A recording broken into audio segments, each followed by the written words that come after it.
Hello friends, six for all students में आप सभी का स्वागत है। आज हम भारतीय राज्य व्यवस्था एम लक्ष्मीकांत का चैप्टर 3 डिस्कस करने जा रहे हैं, संविधान की प्रमुख विशेषताएं।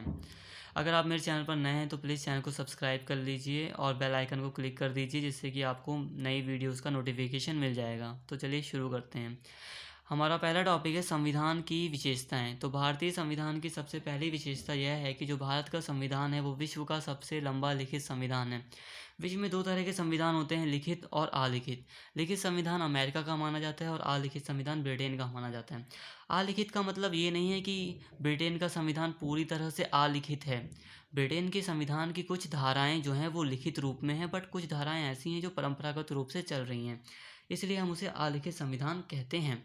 अब भारत के संविधान के संदर्भ में हम देखें तो जो भारतीय संविधान है उसमें मूल रूप से एक प्रस्तावना थी, 395 अनुच्छेद थे और 8 अनुसूचियाँ थीं, जो कि विश्व के किसी भी देश के संविधान में नहीं है। और वर्तमान समय में ये और भी बढ़ गई हैं। एक प्रस्तावना है, 470 अनुच्छेद हैं और 12 अनुसूचियाँ हैं। इसके पीछे कुछ रीज़न है कि आखिर भारतीय संविधान इतना लंबा क्यों है, इतना बड़ा क्यों है। तो इसका पहला कारण है भौगोलिक कारण, कि भारत का विस्तार और विविधता बहुत ज़्यादा है। और ऐतिहासिक कारण भी है कि समय समय पर भारत के ऊपर ब्रिटिशों ने अधिनियम लागू किए हैं, जिसमें से हमने कई अधिनियमों को भारतीय संविधान में ऐड किया है। और एकल संविधान, भारत में सभी राज्यों का अलग अलग संविधान नहीं है, पूरे देश के लिए एक ही संविधान है, राज्यों के लिए भी और केंद्र के लिए भी।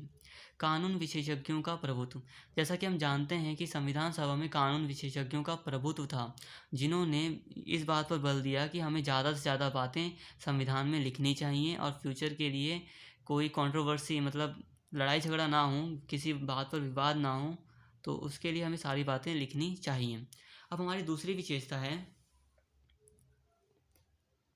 जो भारतीय संविधान है वो विभिन्न स्रोतों से विहित है, मतलब कई स्रोतों से मिलकर बना है।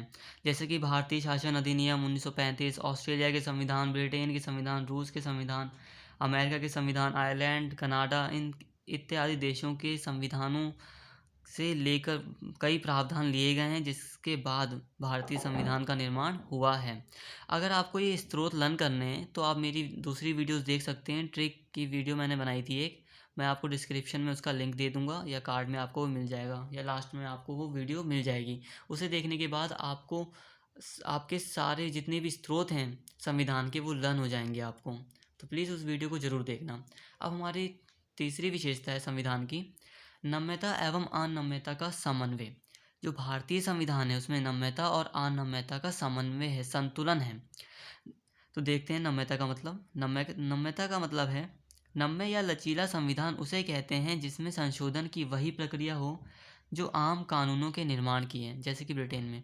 मतलब जिस साधारण प्रक्रिया द्वारा कानून बनाए जाते हैं उसी साधारण प्रक्रिया द्वारा अगर उन कानूनों में या संविधान में संशोधन कर दिया जाए तो हम कहते हैं कि वो संविधान बहुत नम्य है या लचीला है, जैसे कि ब्रिटेन का संविधान। और अनम्य संविधान का मतलब होता है कि ऐसा संविधान जिसमें जो बहुत ही कठोर संविधान होता है, जैसे कि जिसमें संशोधन करने के लिए विशेष प्रक्रिया अपनाई जाती है। विशेष प्रक्रिया मतलब आसानी से संशोधन आप नहीं कर सकते उसमें, उसे हम अनम्य या कठोर संविधान कहते हैं। परंतु भारत का संविधान इन दोनों का मिला जुला रूप है। वह नम्यता एवं अनम्यता का संतुलित रूप है। मतलब ना तो भारतीय संविधान पूरी तरह लचीला है या नम्य है, ना ही वो पूरी तरह कठोर है या अनम्य है। ठीक है, इन दोनों का मिला जुला रूप है, संतुलित रूप है। अब हमारी अगली विशेषता है एकात्मकता की ओर झुकाव के साथ संघीय व्यवस्था। मतलब भारतीय संविधान में एकात्मकता भी है और संघीय व्यवस्था भी है।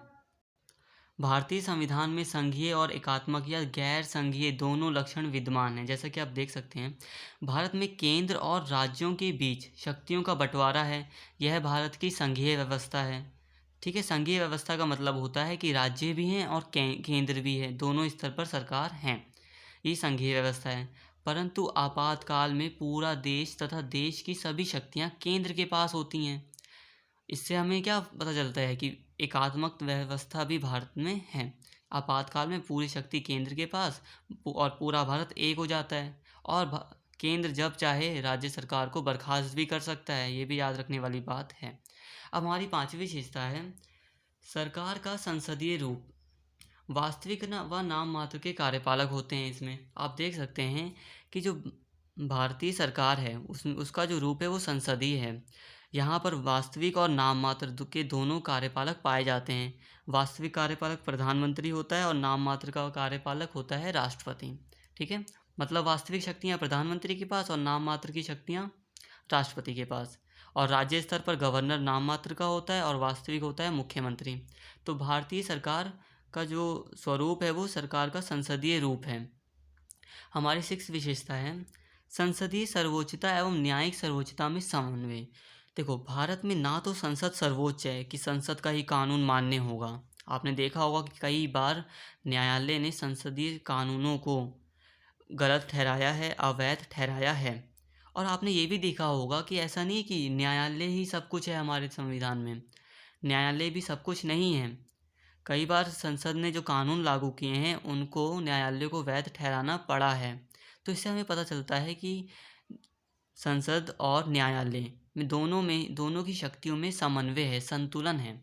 तो अब हमारी 7वीं विशेषता है एकीकृत व स्वतंत्र न्यायपालिका। भारतीय न्यायपालिका जो है वो एकीकृत है। आप देख सकते हैं कि जिसमें सर्वोच्च न्यायालय शीर्ष पर है। पूरे देश के लिए सर्वोच्च न्यायालय, राज्यों में फिर हाई कोर्ट है, उसके बाद फिर जिला न्यायालय, जितने भी न्यायालय हैं, फिर मतलब एकीकृत न्यायालय है। और न्यायपालिका पूरी तरह स्वतंत्र है। आपने देखा होगा कई निर्णय बिना सरकार के दबाव के न्यायालय ने दिए हैं, जैसे कि आप गोलकनाथ निर्णय देख सकते हैं। गोरखनाथ केस में आपने देखा होगा कि न्यायालय ने अपनी सक्रिय भूमिका निभाई और अपनी स्वतंत्रता का परिचय दिया। ऐसे ही कई केस होते रहते हैं जिसमें न्यायालय ने अपनी स्वतंत्रता का परिचय दिया है। हमारी 8वीं विशेषता है मौलिक अधिकार। भारतीय संविधान की एक अन्य विशेषता ये भी है कि भारतीय संविधान में मौलिक अधिकारों का वर्णन किया गया है, जिसमें 6 मौलिक अधिकार दिए गए हैं। मुझे कमेंट करके किसी एक मौलिक अधिकार का नाम बताएं। हमारी 9वीं विशेषता है राज्य के नीति निदेशक सिद्धांत। आपने देखा होगा कि भारतीय संविधान में मौलिक अधिकारों के साथ ही साथ राज्य के नीति निदेशक सिद्धांतों का वर्णन भी है। ये भी हमारे संविधान की एक विशेषता है। सामाजिक, गांधीवादी, उदार, बौद्धिक, ये 3 भागों में बांटा जाता है इन निदेशक सिद्धांतों को। इनके बारे में हम डिस्कस करेंगे आगे अच्छे से आगे आने वाले चैप्टरों में। हमारी 10वीं विशेषता है संविधान की मौलिक कर्तव्य। मौलिक कर्तव्यों को 42वें संशोधन अधिनियम के द्वारा जोड़ा गया था। स्वर्ण सिंह समिति ने इसकी सिफारिश की थी, जिसके आधार पर 11 मौलिक कर्तव्यों को संविधान में जोड़ा गया। ये भी हमारे संविधान की एक विशेषता है। और हमारे संविधान की एक विशेषता ये है कि भारतीय संविधान धर्मनिरपेक्ष राज्य की स्थापना करता है। आपने देखा होगा ना, कई सारे अधिनियम हैं, कई सारे प्रावधान हैं जो सुनिश्चित करते हैं कि जो भारतीय राज्य है वो धर्मनिरपेक्ष हो। हमें एक मौलिक अधिकार भी प्राप्त है, धार्मिक स्वतंत्रता का अधिकार, जिससे स्पष्ट होता है कि भारत एक धर्मनिरपेक्ष राज्य है। 12वीं विशेषता है सार्वभौम वयस्क मताधिकार। भारतीय संविधान में सार्वभौम वयस्क मताधिकार का वर्णन किया गया है। आज़ादी के तुरंत बाद जैसे ही संविधान लागू हुआ, भारतीय संविधान ने सभी लोग वयस्कों को मताधिकार का अधिकार दे दिया। ये भारतीय संविधान की एक अनोखी विशेषता है। हमारी अगली विशेषता है एकल नागरिकता। भारतीय संविधान ने सभी को एकल नागरिकता दी है, और वो कौन सी नागरिकता है? भारतीय नागरिकता। हम सभी भारतीय हैं। कोई बिहार का, यूपी का या मध्य प्रदेश का है तो वो अपने आप को ये नहीं बोलेगा कि मैं मध्य प्रदेश की नागरिकता लिया हुआ हूँ, मैं बिहार की नागरिकता है मेरे पास, मैं यूपी की नागरिकता है, ऐसा नहीं। हम सभी के पास एकल नागरिकता है, वो है भारतीय नागरिकता। हमारी अगली विशेषता है स्वतंत्र निकाय। तो भारतीय संविधान की एक अनोखी विशेषता ये भी है कि भारतीय संविधान में स्वतंत्र निकायों का वर्णन किया गया है। ऐसे निकाय जो कि सरकार से स्वतंत्र हैं और स्वतंत्रता पूर्वक अपना काम करते हैं, जैसे कि निर्वाचन आयोग जो कि वोट कराता है, मतदान करवाता है। ये पूरी तरह स्वतंत्र निकाय है। हालांकि नियुक्ति वगैरह तो कार्यपालिका के द्वारा ही की जाती है, बट ये स्वतंत्र निकाय हैं, ये अपने स्वतंत्रता के अनुसार निर्णय ले सकते हैं। और भारत का नियंत्रक एवं महालेखाकार ये भी स्वतंत्र है। वित्त से संबंधित रिपोर्ट तैयार करता है अपनी देखरेख में। संघ लोक सेवा आयोग, राज्य लोक सेवा आयोग, ये भी स्वतंत्र निकाय हैं। अगली विशेषता है आपातकालीन प्रावधान। राष्ट्रीय, राज्य और वित्तीय 3 तरह के आपातकाल का वर्णन संविधान में किया गया है। त्रिस्तरीय सरकार, ये संविधान की बहुत ही अनोखी विशेषता है। क्यों है? क्योंकि विश्व के किसी भी देश में त्रिस्तरीय सरकार नहीं पाई जाती है।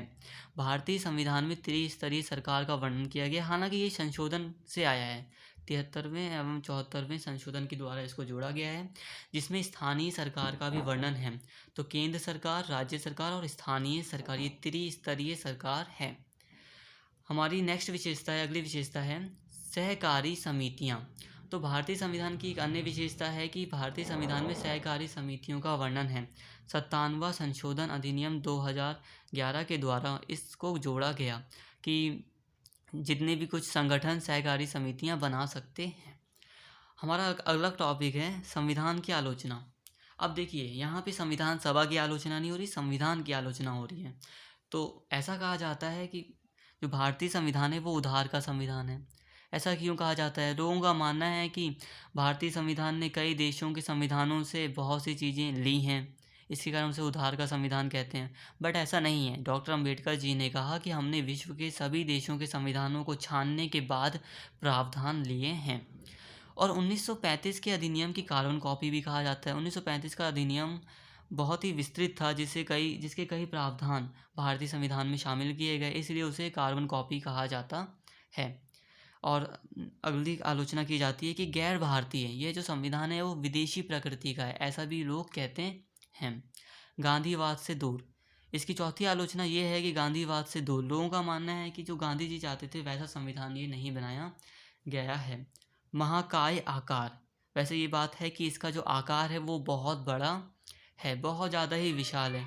वकीलों का स्वर्ग, ऐसा कहा जाता है कि ये संविधान इतना बड़ा है और इतनी धाराएं हैं इसमें कि इसमें वकीलों को स्वर्ग मिल गया है। आपने देखा होगा कई बार ऐसे केस होते हैं जिसको वकील पलट देते हैं अपनी बातों में उलझा कर, तो इसीलिए इसको वकीलों का स्वर्ग कहा गया है।